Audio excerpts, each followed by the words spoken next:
Hello বন্ধুরা, কেমন আছেন সবাই?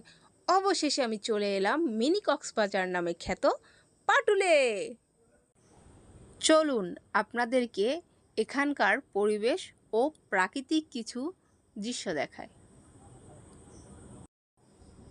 সামনে যে জায়গাগুলো আপনারা দেখতে পাচ্ছেন, বর্ষাকালে এই জায়গাগুলো কিন্তু পানিতে একদম পরিপূর্ণ থাকে।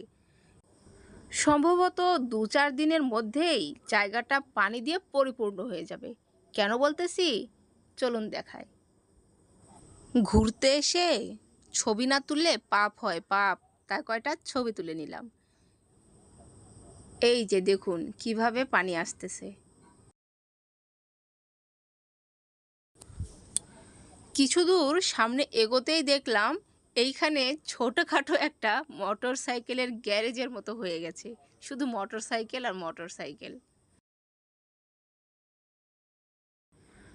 ঘোরাঘুরি করতে করতে একটু খিদে পেয়ে গিয়েছিল, তো চলে গিয়েছিলাম ফুচকা খাইতে। কিন্তু ফুচকা খাওয়ার দৃশ্যটা আপনাদের দেখাবো না, কারণ আপনারা নজর দিতে পারেন আমার পেটে সমস্যা হতে পারে।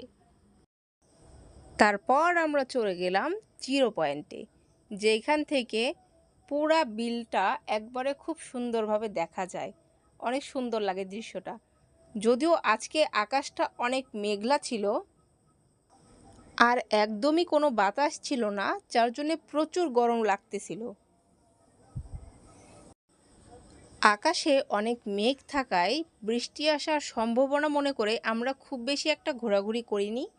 এই পর্যন্ত এসে আমরা সেখান থেকেই বাসায় চলে আসছি।